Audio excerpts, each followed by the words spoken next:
नमस्कार दोस्तों, आपका स्वागत है हमारे यूट्यूब चैनल पे। आज हम स्टार्ट करेंगे छत्तीसगढ़ का योजना चक्र, जो करंट में जो भी एग्ज़ाम होगा, जैसे कि सीजीपीएससी प्री और सीजीपीएफएम, और जो हॉस्टल वार्डन का जो एग्ज़ाम्स होने वाले हैं, और लैब टेक्नीशियन का जो भी एग्ज़ाम्स हैं, आगामी एग्ज़ाम्स, उसके लिए सारी जानकारी मैं इस वीडियो में दूंगा। जो भी करंट अफेयर्स है 2023 सितंबर, हम स्टार्ट करेंगे सितंबर 2023 का। ठीक है दोस्तों, सितंबर 2023 का करंट अफेयर्स पढ़ेंगे। जो इम्पोर्टेंट करंट अफेयर मैं उसी को टारगेट करूंगा। ठीक है दोस्तों, तो जैसे कि आज हम स्टार्ट कर रहे हैं अपना करंट अफेयर्स। चक्रधर समारोह 2023 जो है, उसका संस्करण जो हुआ था 38वां संस्करण हुआ है, और इसके बारे में सारी जानकारी अपने आप वीडियो के माध्यम से दूंगा। ठीक है ना। जैसे कि योजना की जो तिथि है 19 से 21 सितंबर, 3 दिवसीय आयोजन हुआ था। आयोजन के स्थल क्या था? रायगढ़ जिला। संस्करण है 38वां। आपको रायगढ़ जिला तो पता ही होगा। मतलब कि चक्रधर समारोह कब हुआ था? 19 से 21 सितंबर। मैं आपको इस तरह से पढ़ाऊंगा कि आपको दोबारा देखने की जरूरत ही नहीं पड़ेगा। आप बस ध्यान से देखिए, पूरा वीडियो देखना। ठीक है दोस्तों, तो आपको मेन मेन पॉइंट ही मैं अच्छा से हाईलाइट करके रखा हूँ। जो जो क्वेश्चंस पेपर में आएंगे वही क्वेश्चंस रहेगा। अगर आप हॉस्टल हॉस्टल वार्डन और जो टेक्नीशियन है सीजीपीएससी का एग्जाम्स है, उसके लिए बहुत ही इंपॉर्टेंट ये टॉपिक आपका होने वाला है, बहुत ही अच्छा कवर होगा। ठीक है ना। तो करंट अफेयर में आप मतलब कि टेंशन मत लीजिए। मैं करंट अफेयर आपको हर महीने का योजना चक्र है, उससे सारे सारे इंपॉर्टेंट टॉपिक मैं आपको कवर कर दूंगा। ठीक है ना। अब जैसे कि आया है इसमें चक्रधर समारोह। ठीक है ना। चक्रधर समारोह जो है वो 19 से लेकर 21 सितंबर, तीन तीन दिवसीय आयोजन हुआ था। कहाँ हुआ था? रायगढ़ से, रायगढ़ जिला में। ठीक है ना। इसका संस्करण क्या था? संस्करण आपको इंपॉर्टेंट है, 38वां संस्करण रहेगा। और जो चक्रधर समारोह किस संस्कृति विभाग से है? वो है संस्कृति विभाग द्वारा आयोजित किया जाता है। ठीक है ना। संस्कृति विभाग से आयोजित किया जाता है। और देखिए इसका कुछ इम्पोर्टेंट है और है, जैसे कि ये जो चक्रधर समारोह है वो गणेश उत्सव के समय यहाँ संस्कृति के लिए ये आयोजन स्टार्ट किया गया था। और 1985 से 10 वर्षीय सांस्कृतिक उत्सव की शुरुआत की गई थी। मतलब जब छत्तीसगढ़ का जब पुनर्गठन नहीं हुआ था, मतलब कि गठन नहीं हुआ था, तब से चक्रधर समारोह स्थापित हो गया है। और ये जो चक्रधर समारोह है 1985 से लगभग चल रहा है। 10 वर्षीय सांस्कृतिक उत्सव की शुरुआत की गई थी। ठीक है ना। उसके बाद देखते हैं कि समारोह के आयोजन जो है, यह समारोह आयोजन जो होता है उस्ताद है ना अलाउद्दीन खान संगीत अकादमी और चक्रधर ललित कला केंद्र द्वारा आयोजित किए थे। पहले जो है ये जो अकादमी है दूसरे मतलब संस्था से चल रहा था।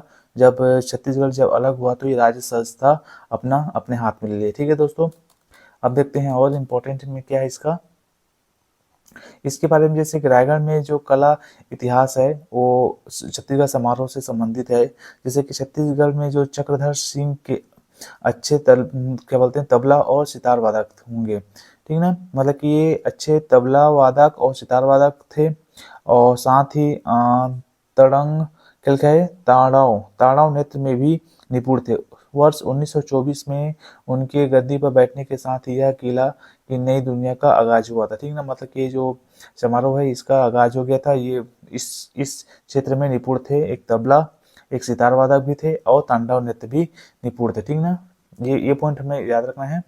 उसके बाद देखते हैं जन्मोत्सव। जो इनका जो जन्म था गणेश चतुर्थी के दिन हुआ था। उनके पिता ने अपने जन्म की खुशी में गणेश चतुर्थी के दिन शहर में उत्सव मनाना किया। उसके बाद राजा चक्रधर की याद में 1985 से गणेश चतुर्थी के अवसर पर यहाँ के राजघराने ने चक्रधर समारोह की शुरुआत की। मतलब कि 1985 से चक्रधर समारोह स्टार्ट हो गया था, ये आपको याद रखना है।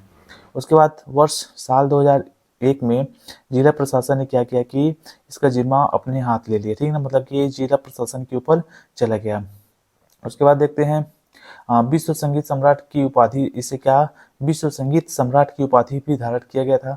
भारतीय कला शास्त्रीय नृत्य और संगीत के एक महान संरक्षक भी थे। इनका जन्म 1905 में हुआ था।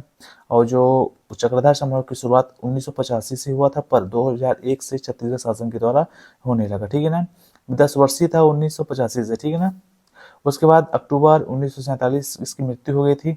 1924 से लेकर 1947 में अपनी मृत्यु तक रायगढ़ रियासत के शासक थे। ठीक है ना।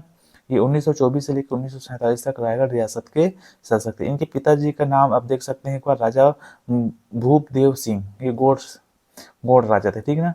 और इसमें इम्पोर्टेंट बता देता हूँ आपको, इसकी जो प्रमुख रचना है, इनके आपको प्रमुख रचना देखना है, नर्तक, सरवर और टाट टोय, निधि, तलब, पुष्कर, रथ, रज्र और मुंजस। नाम अटपटा है पर आपको अच्छे से ध्यान देना, ठीक है। उसके बाद आते हैं मुख्यमंत्री भूपेश बघेल की महत्वपूर्ण घोषणाएं। जो है भाई, अभी तो नया सीएम चेंज हो गया है, अब तो जो भी है वो तो पढ़ना ही पड़ेगा, करंट अफेयर हमें देखना ही पड़ेगा, ठीक है ना दोस्तों। तो 15 अगस्त को जो भूपेश बघेल हैं हमारे पूर्व सीएम, उनके द्वारा जो घोषणा किया गया था, सबसे मेन घोषणा इसके माध्यम से देखेंगे। छत्तीसगढ़ साहित्य अकादमी सम्मान जो है, छत्तीसगढ़ साहित्य अकादमी सम्मान जो है तीन श्रेणी में देना जाना चालू कर दिया। तो इसकी जो घोषणा है 15 अगस्त 2023 को किया गया था। आज़ादी के 76वें वर्षगांठ, ये भी आपको ध्यान रखना है कि आज़ादी के 76वें वर्षगांठ, ठीक है ना। 3 अलग अलग श्रेणी में इस प्रकार से दिया जाता है। जैसे प्रथम श्रेणी था छत्तीसगढ़ एवं अन्य बोली जैसे कि गोड़ी, हल्बी, सरगुजिया, कुरुक आदि में लिखे गए साहित्य के लिए।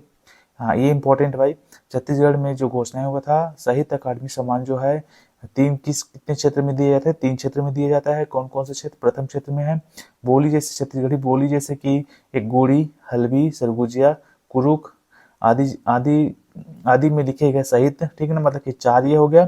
उसके बाद द्वितीय जो श्रेणी है हिंदी में लिखे गए पद, हिंदी में लिखे गए पद के लिए। और जो तीसरा है हिंदी में लिखे गए गद्य के लिए सम्मान, हिंदी में लिखे गद्य, पद और कुछ छत्तीसगढ़ की जो बोली हैं, गोड़ी, हल्बी, सरगुजिया और कुरुक, ये 4 को याद रखना है, ठीक है ना। मेन पॉइंट याद करना है, कुछ ज्यादा याद करने की जरूरत नहीं है, ठीक। करंट अफेयर में बहुत ही इंपॉर्टेंट रोल अदा करता है भाई, ठीक है ना। करंट अफेयर अच्छा से पढ़ के जाना, कभी भी कोई भी पेपर होगा तो। उसके बाद देखते हैं इस सम्मान के लिए जो पुरस्कार राशि के है 5 लाख रुपए नगद और प्रशस्ति पत्र तो दिया जाता है, छत्तीसगढ़ के साहित्यकार के लिए है, बाहर के लिए नहीं, ठीक है ना। उसके बाद देखते हैं छत्तीसगढ़ भाषा में स्कूली पाठ्यक्रम से शामिल कर दिया गया है। जो छत्तीसगढ़ी भाषा है स्कूली पाठ्यक्रम में शामिल कर दिया गया है, जैसे कि भाषा अकादमी क्षेत्र में वहाँ स्थानीय बोली को कक्षा 1 से लेकर कक्षा 5वीं तक के पाठ्यक्रम में एक विषय के रूप में सम्मिलित किया जाएगा। माना कि अगर आ जाएगा पेपर में छत्तीसगढ़ी भाषा को स्कूली पाठ्यक्रम में शामिल किया गया कहाँ से कहाँ तक के स्कूल के लिए, तो आप लिखना है कक्षा 1 से लेकर कक्षा 5 तक के लिए, ठीक है। अब उसके बाद देखते हैं स्वच्छता दीदी के मानदेय में 20% की बढ़ोतरी कर दी गई है। स्वच्छता दीदी जो होते हैं वो सरकार द्वारा शहरी स्वच्छता दीदी के लिए 20% की वृद्धि कर दी गई है। और उसके बाद शहरी जो आजीविका क्षेत्र के लिए है, आजीविका क्षेत्र के कार्य सामुदायिक संगठनों के उत्कृष्ट कार्यों को देखते हुए 20% की बढ़ोतरी इसमें भी कर दी गई है, ठीक है ना। अब देखते हैं मुख्यमंत्री निर्माण श्रमिक पेंशन सहायता योजना। जो मुख्यमंत्री पेंशन योजना की शुरुआत किया गया था, योजना के तहत लाभार्थी होंगे निर्माण कार्य करने वाले ऐसे मजदूर जिनकी आयु 60 वर्ष पूरी हो चुकी हो तथा 10 साल तक पंजीकृत रहे। मतलब कि अगर जिसका आयु 60 वर्ष हो गया है और 10 साल तक जो पंजीयक हैं उसको मुख्यमंत्री निर्माण श्रमिक योजना के तहत पेंशन दिया जाएगा। उसके बाद योजना के तहत लाभ जो होंगे उन्हें जीवन पर्यंत हर महीने 1500 रुपये मासिक पेंशन दिया जाएगा, ठीक है दोस्तों। और देखते हैं रेशम कीट पालन एवं मधुमक्खी पालन को कृषि के दर्जा। अब देखो भाई, एक कृषि के दर्जा दिया गया है रेशम कीट पालन और मधुमक्खी पालन को, ठीक है ना। इसके पूर्व क्या दिया गया था कि मछली पालन और लाख पालन को कृषि का दर्जा दिया गया था, एक मछली पालन और लाख पालन को। अब किसको दे दिया? रेशम कीट पालन और मधुमक्खी पालन को कृषि का दर्जा दे दिया गया है। तो कच्चा रेशम बनाने के लिए रेशम के कीटों का पालन को सेरीकल्चर या रेशम कीट पालन कहते हैं। सेरीकल्चर आपको याद रखना है। उसके बाद यह कृषि पर आधारित एक कुटीर उद्योग है, इसको भी ध्यान रखना है, कुटीर उद्योग है। छत्तीसगढ़ राज्य तसर रेशम निर्माता झारखंड के बाद दूसरे स्थान पर आता है। जो छत्तीसगढ़ जो राज्य है टसर, ये जो टसर जो रेशम है, ये रेशम का एक कंपनी है, मतलब कि आप टसर ब्रांड समझ सकते हैं, जो निर्माता है झारखंड के बाद दूसरे स्थान पर आता है। राज्य में सिल्क समग्र योजना 2 के तहत निजी क्षेत्र में किसानों की निजी भूमि पर रेशम विस्तृत कार्य किया जाता है, ठीक है ना। उसके बाद रेशम उत्पादन में जो भारत की एक स्थिति देख लेते हैं कि विश्व भर में रेशम मानचित्र में 40 देशों में से किंतु अधिक मात्रा में उत्पादन जो होता है चीनी और भारत देश से होता है। पर रेशम के सर्वाधिक उत्पादन भारत जो है विश्व में दूसरा स्थान पर आता है। अब रेशम का उत्पादन जैसे कि हमारे भारत देश के राज्य हम देखते हैं तो कर्नाटक है, आंध्र प्रदेश है, तमिलनाडु, जम्मू और कश्मीर, पश्चिम बंगाल में किया जाता है। और जबकि शहतूत रेशम का उत्पादन जो होता है झारखंड और छत्तीसगढ़, उड़ीसा और उत्तर पूर्वी राज्यों में किया जाता है। तहसील मतलब कि टसर टसर है, ठीक ना, ये अलग क्वालिटी का होता है ये। अब उसके बाद देखते हैं छत्तीसगढ़ में जो ओलंपिक ओलंपिक में जीतने वाले खिलाड़ियों को क्या मिला, उत्कृष्ट खिलाड़ियों का दर्जा दिया गया, ठीक ना दोस्तों। अगर ये उत्कृष्ट खिलाड़ियों को दर्जा दिया गया तो इसको किसी भी विभाग में छूट भी मिल सकता है, ठीक ना। स्पोर्ट कोटा में कोई भी अगर अगर भर्ती निकलता है तो उसको छूट भी दिया जाएगा। तो जैसे कि किसको दिया गया है प्रतियोगिता, सभी खिलाड़ियों को नहीं दिया गया है। 100 मीटर दौड़ एवं कुश्ती के खेल में जो 18 से 40 वर्ष की आयु वर्ग में प्रथम स्थान प्राप्त करने वाले प्रतिभागियों को उत्कृष्ट खिलाड़ी ही घोषित किया गया है। ये हमेशा ध्यान रखना कि 100 मीटर दौड़ एवं कुश्ती के खेल में 100 मीटर दौड़ और कुश्ती के खेल में जो 18 से लेकर 40 वर्ष के वर्ग के आयु में जो प्रथम स्थान पर है उसको ये उत्कृष्ट खिलाड़ी दिया गया है। राज्य सरकार द्वारा वर्ष 2022 ये स्टार्ट कब हुआ था दोस्तों, राज्य सरकार द्वारा 2022 में छत्तीसगढ़ ओलंपिक की शुरुआत किया गया था, ठीक ना। अब उसके बाद देखते हैं कि 17 जुलाई 2023 हरेली त्योहार के दिन से ये स्टार्ट 2023 में कब स्टार्ट हुआ था, हरेली से ये त्यौहार स्टार्ट हो गया था 17 जुलाई 2023 से। इसमें कुल 16 खेल थे, जिसमें से पूर्व में 14 खेल थे। 2 खेल को बढ़ा दिया गया है, देखते हैं कौन सा खेल है। जैसे कि गिल्ली डंडा, हाँ, पिट्टूल, सकली है ना, और लंगड़ी लंगड़ी दौड़, कबड्डी, खो खो, रस्सा कस्सी है ना, बाटी कंचा जिसे बोलते हैं, बिल्लस है ना, पुगड़ी, गेंडी दौड़, भवरा, 100 मीटर दौड़, लंबी कूद, रस्सी कूद और कुश्ती है ना, और कुश्ती। तो कुश्ती और 100 मीटर लंबी दूर वाले को ही दिया गया है उत्कृष्ट खिलाड़ी, ठीक है। वर्ग जो 18 वर्ष तक, 18 से 40 वर्ष और 40 वर्ग से अधिक, 3 वर्ग में है। एक 18 वर्ष तक, 18 से 40 तक और 40 से अधिक। खेल आयोजन का स्तर जो होता है राजीव युवा मितान क्लब, उसके बाद जोन वाइज में आता है, क्लब को मिलाकर एक जोन होगा, मतलब कि 8 क्लब को मिलाकर एक जोन होता है, मतलब कि राजीव युवा मितान क्लब हो गया और 8 क्लब मिलके एक जोन कहलाएगा। और फिर विकास स्तर पर विकास खंड और नगरीय स्तर पर 4 जिला, 5 संभाग और 6 राज्य, ठीक ना, ये होगा। अब देखते हैं नेक्स्ट। अब जैसे कि 24 पुलिस कर्मियों को वीरता पदक से सम्मानित किया गया है, ये इंपॉर्टेंट है। 24 कितने पुलिस कर्मियों को अगर आएगा तो 24 पुलिस कर्मियों को वीरता पदक से सम्मानित किया गया है। स्वतंत्रता दिवस 2023 के अवसर पर छत्तीसगढ़ के 24 पुलिस कर्मियों को पुलिस वीरता सम्मान से सम्मानित किया गया है। इसी दौरान DIG का ना कमला चोलन कश्यप को विशिष्ट सेवाओं के लिए राष्ट्रपति पुलिस पदक के रूप में भी दिया गया है। अब एक राष्ट्रपति के लिए देखते हैं तो DIGL कामलोचन कश्यप को विशिष्ट सेवाओं के लिए राष्ट्रपति पुलिस पदक से सम्मानित किया गया है। अब अगला देखते हैं, इसमें आपको 24 पुलिस कर्मी हैं, इनके नाम इसमें दिए गए हैं। आप वीडियो को पॉज करके आप अच्छे से देख सकते हैं, ठीक है ना। अब देखते हैं सराहनीय सेवा के लिए पुलिस पदक किसको दिया गया है। आप इसे अच्छे से पॉज करके वीडियो को देखिएगा, अगर वीडियो लंबा हो जाएगा तो सब दिक्कत जाएगा, ठीक है ना दोस्तों। अब 2 अधिकारियों को गृह रक्षक एवं नागरिक सुरक्षा सराहनीय सेवा पदक से भी सम्मानित किया गया। गृह रक्षक एवं नागरिक सुरक्षा सराहनीय सेवा पदक के लिए दिए गए। और अन्य पुरस्कार जैसे कि गुरु घासीदास पुरस्कार जो है प्रथम आरक्षक सुरेश बंजारे को दिया गया। राज्यपाल पुरस्कार जो है प्रधान आरक्षक श्रीमती अंजू सिंह को दिया गया है। मुख्यमंत्री पुरस्कार जो है प्रधान आरक्षक संदीप देशमुख को दिया गया है। रानी सुब्रम कुमार पुरस्कार जो है उप निरीक्षक श्रीमती सरिता तिवारी को दिया गया है। वीर नारायण सिंह सम्मान जो है निरीक्षक सुरेंद्र कुमार चतुर्वेदी को दिया गया है। पुलिस महानिदेशक पुरस्कार जो उप निरीक्षक श्रीमती नीता राजपूत को दिया गया है, ठीक है ना।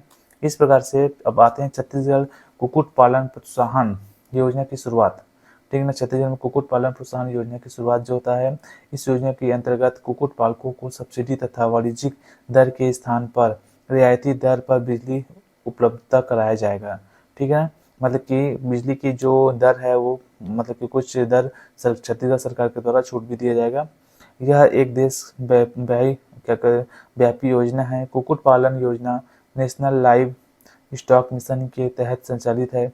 इस योजना के तहत मुर्गी पालन करने वाले किसानों को आर्थिक सहायता दी जाएगी। इस योजना के तहत प्रदेश के किसानों को छत्तीसगढ़ सरकार से 90% तक अनुदान दिया जाएगा। छत्तीसगढ़ सरकार के द्वारा 90% तक दिया जाएगा। उसके बाद है नेशनल लाइव स्टॉक मिशन के तहत। ये नेशनल लाइव स्टॉक मिशन के तहत देश भर के किसान 50% सब्सिडी का लाभ इस योजना के अंतर्गत उठा सकते हैं। मतलब कि छत्तीसगढ़ सरकार तो 90% देगा, पर आप नेशनल लाइव स्टॉक मिशन के तहत आप 50% सब्सिडी इस योजना के तहत पा सकते हैं। उसके बाद छत्तीसगढ़ पशुधन विभाग ने योजना के तहत 45 कुक्कुट और 80 बटेर के चूजों की खरीद के लिए 3,000 रुपये की राशि तय की गई है। अगर 45 कुक्कुट और 80 बटेर अगर बेच रहे हैं तो 3,000 रुपये की राशि तय की गई है। क्षमा आप देख सकते हैं आप कितने कुक्कुट एक कुक्कुट का कितना प्राइस निकाल सकते हैं उसको। सामान्य वर्ग के किसान 75% तक अनुदान का लाभ ले पाएंगे। SC और ST वर्ग के किसानों के लिए 90% अनुदान दिया जाएगा। इस तरह से 2700 रुपये की अनुदान राशि के साथ SC ST वर्ग के किसानों को 300 रुपये का भुगतान करना होगा। ठीक है ना। अब देखते हैं अगला एक इम्पोर्टेंट है छत्तीसगढ़ मित्र। छत्तीसगढ़ मित्र जैसे कि दक्षिण कौशल की प्रथम लघु पत्रिका है। इसके बारे में पढ़ते हैं। वर्ष 1900 में छत्तीसगढ़ के छोटे से कस्बे पेंड्रा से छत्तीसगढ़ मित्र का प्रकाशन प्रारंभ किया गया है। दिसंबर 1902 तक इसका प्रकाशन मासिक हो रहा था। ठीक है ना। 1902 तक 1900 से लेके 1902 तक हर महीने प्रकाशन हो रहा था। इस पत्रिका की छपाई रायपुर के कम्युनिटी प्रिंटिंग प्रेस में होती थी। इसका पहला अंक जनवरी 1900 में प्रकाशित हुआ था, लेकिन आर्थिक दिक्कतों के कारण उन्हें सिर्फ 3 साल में ही दिसंबर 2022 में इसका प्रकाशन रोकना बंद कर दिया। मतलब 3 साल तक ही चला था दोस्तों। यह छत्तीसगढ़ की पहली लघु पत्रिका थी। इसमें सामाजिक, सांस्कृतिक, साहित्यिक और शैक्षणिक विषयों के साथ साथ राष्ट्रीय चेतना को विस्तार देने वाले रचनाओं का प्रकाशन होता था। ठीक है दोस्तों, अब समझ आ गया कि दक्षिण कौशल प्रथम लघु छत्तीसगढ़ मित्र जो है छत्तीसगढ़ का सबसे प्रथम प्रकाशन पत्र है, मासिक पत्रिका पत्र है जो तो 1902 तक चला था। छत्तीसगढ़ में पत्रकारिता की बुनियादी की छत्तीसगढ़ मित्र, मतलब कि छत्तीसगढ़ में जो है पत्रकारिता का क्षेत्र जो है छत्तीसगढ़ मित्र के द्वारा ही हुआ था। 29 वर्षीय जो सप्रे जी ने अपने दोनों सहभागियों पंडित रामराव और चिंचोलक और वामन बलिराम लाखे के साथ छत्तीसगढ़ मित्र की शुरुआत करके छत्तीसगढ़ में पत्रकारिता की बुनियादी रखी।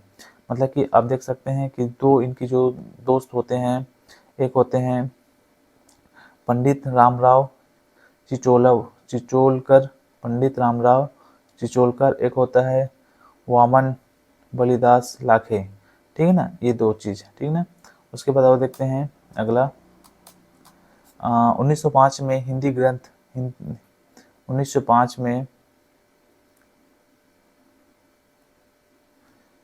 एक मिनट 1905 में हिंदी ग्रंथ प्रकाशन मंडली की स्थापना की। इस माध्यम से हिंदी भाषा के विकास, उत्थान तथा अच्छे प्रकाशनों का लक्ष्य था। लोकमान्य बाल गंगाधर तिलक के कार्यों से प्रभावित सप्रे जी ने 13 अप्रैल 1907 से हिंदी केसरी का प्रकाशन आरंभ किया था। हिंदी केसरी सबसे इम्पोर्टेंट है। ये भी हिंदी केसरी का प्रकाशन कब हुआ था? 13 अप्रैल 1907 से हुआ था। किसने किया था? सप्रे ने। और सप्रे ने छत्तीसगढ़ मित्र का भी प्रकाशन किया था। इसको भी याद रखना है आपको।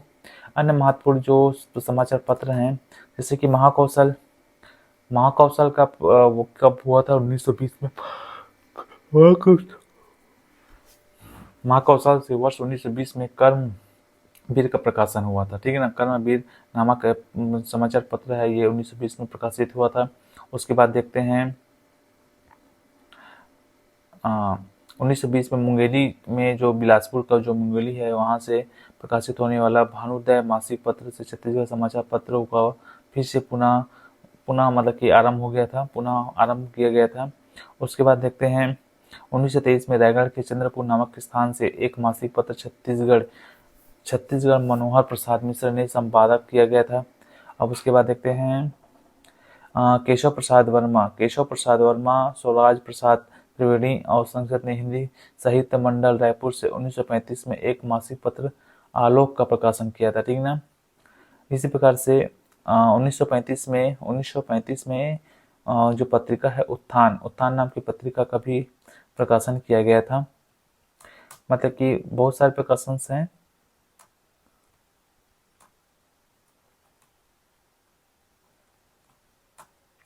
और एक मिनट, इसके बाद हम नेक्स्ट वीडियो में, ये वीडियो बहुत लंबा हो जाएगा, इससे अच्छा कि हम नेक्स्ट वीडियो में पार्ट 2 लेके आएंगे। ये जो योजना चक्र पार्ट 4 पार्ट में हम इसको कवर करेंगे। चारों पार्ट बहुत ही अच्छे से आपको पढ़ना है।